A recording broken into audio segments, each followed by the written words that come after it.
Hi guys, James Dewane, founder of my Electricians Toolbox, and welcome to this week's episode of Toolbox TV. Now, if you've been following what's been going on the Facebook group, you'll know that there's been a conversation about tracking numbers and about the benefits of having tracking numbers. Now, those of you who know me or have known me for some time will understand that I do believe that tracking numbers are definitely the way to go. You see, we all need to understand where our spending is going as far as our advertisements are concerned. So how do you know how effective an advertisement in a particular magazine is, a particular leaflet is, how a promotion in any given area is working for you?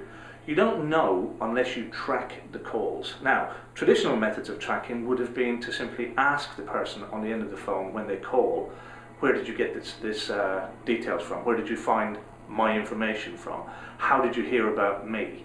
And that's fine if you have a really good fluid back office working for you and that you have a method of collecting that data.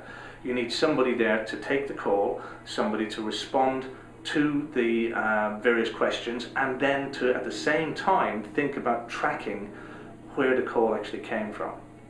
Now, as I say, if it all works smoothly, that's great.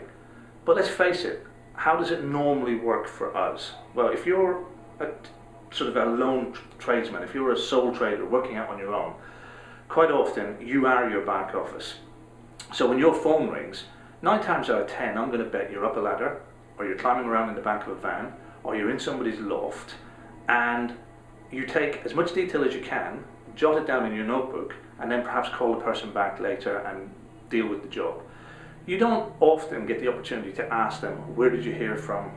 Where did you hear about me, or where did you get my details from, or how did you find this advertisement? Now, roll forward to tracking numbers. And it was a big reveal for me when I found them approximately 2.5 to 3 years ago. And now I have 7 magazine advertisements with 7 different numbers. I have various flyers and leaflet promotions with various tracking numbers on them. So all I have to do is log in to my online dashboard, and I can tell at an instant how many calls I'm getting from a particular number. Now, I decided to use geographical numbers, so I will have a Maidstone number in a Maidstone magazine, I will have a Gillingham number in a Gillingham magazine, I will have a Sevenoaks number in a Sevenoaks magazine, and so on and so forth. That's my choice.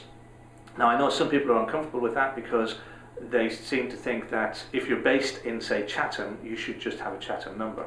And there's absolutely nothing wrong with that, because you can have 10, 12, 14, 20 Chatham numbers in your various publications. You don't have to have a Maidstone number, you don't have to have a Gillingham number. You can keep it as simple as you want. Now, the argument to not using geographical numbers is people think that you're trying to fool them, saying that you're from an area that you're not. I honestly have to say, I haven't had that. I've had 1 or 2 people ask me why I use a Maidstone number when I'm based in Chatham, and when I explain to them that it's simply to track the advertisements, they appreciate it and they understand it.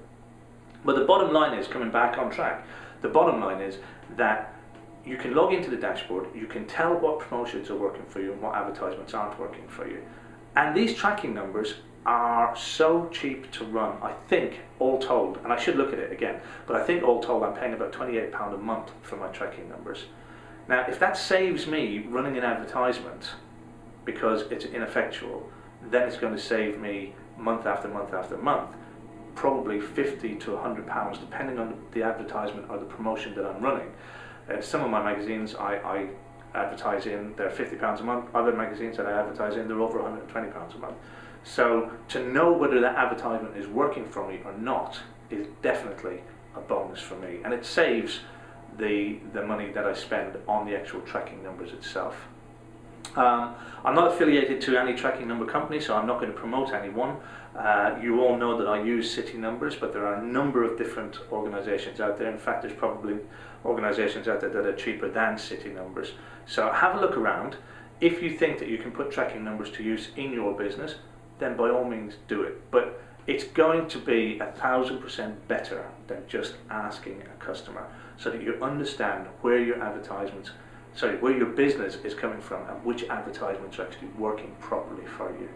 So I'm not going to say do it or don't do it. What I am going to say is investigate it a little bit more and see if you can make it work in your business. And that's my toolbox tip for you this week. So until the next time, continue to learn and grow, and I'll see you in the next video. Hi, I'm James Dewane, founder of My Electricians Toolbox and the author of the Sparks Blueprint to Marketing for Local Trades. If you've enjoyed this video, why don't you pop over to jdewane.com and take advantage of our free marketing training for electricians. I look forward to seeing you over there.